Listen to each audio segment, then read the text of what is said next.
Bonsoir à tous. Merci à CNS pour l'organisation. C'était un super event. Merci également de me permettre de pouvoir rencontrer différentes équipes en région. C'est hyper appréciable et c'est vrai que j'ai tendance à pêcher sur ce sujet. Merci encore. Je suis le référent automatisation pour la majorité des comptes Red Hat France. Et Red Hat, pour ceux qui ne connaissent pas, j'ai entendu pas mal parler de propriétaires. On est éditeur de solutions open source sur 4 grandes verticales qui sont l'IA, le conteneur, l'automatisation et l'OS.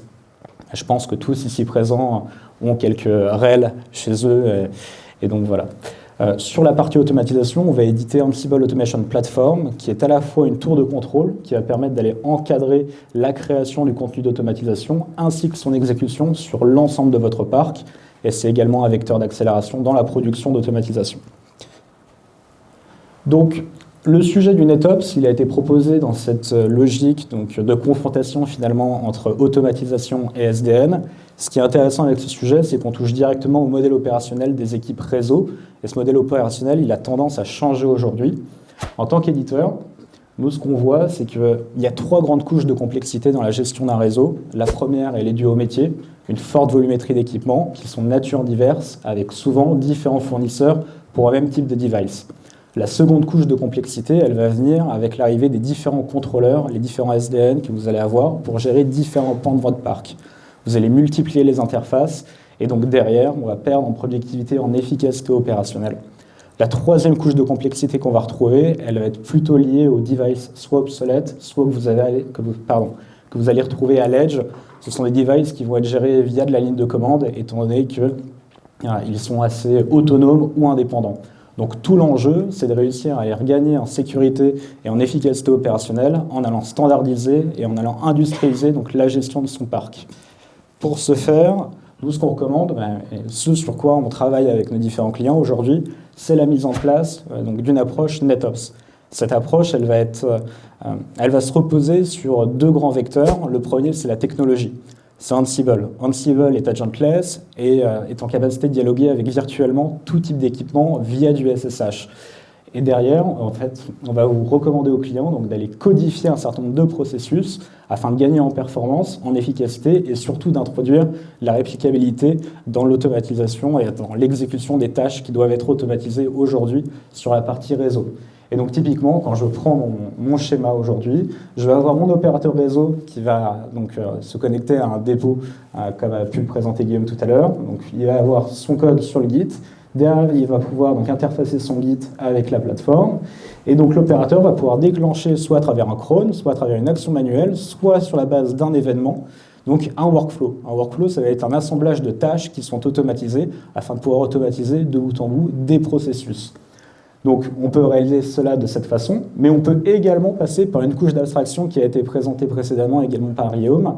Donc à savoir, je crée un ticket dans mon ITSM et automatiquement mon action va être automatisée. L'orchestrateur réalise chacune des tâches.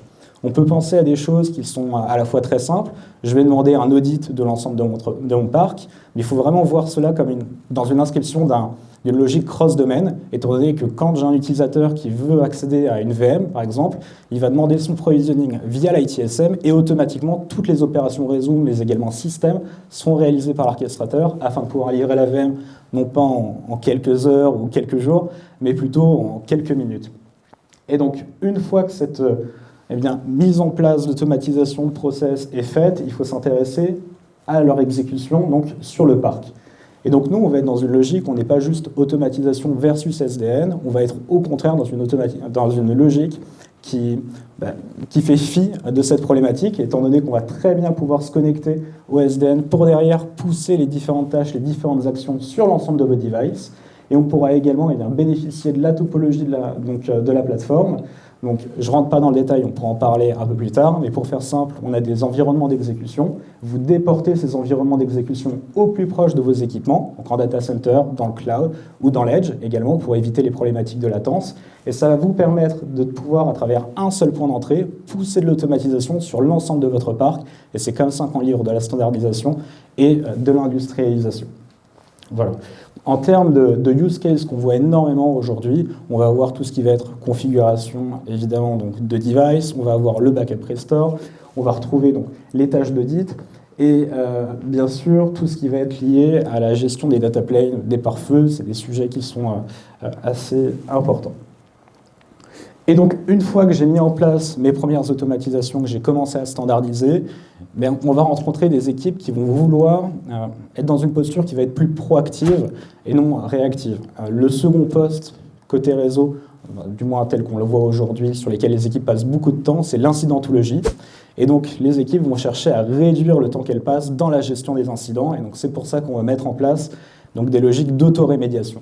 Cette autorémédiation, elle va être finalement assez simple. On va se connecter à des outils de monitoring, donc d'observabilité, et derrière, vous allez pouvoir donc définir certaines règles de gestion qui permettront d'aller exécuter un certain nombre d'actions automatisées. Typiquement, je lance mon audit de parc, je détecte un drift de configuration, je vais remédier automatiquement à ce drift de configuration.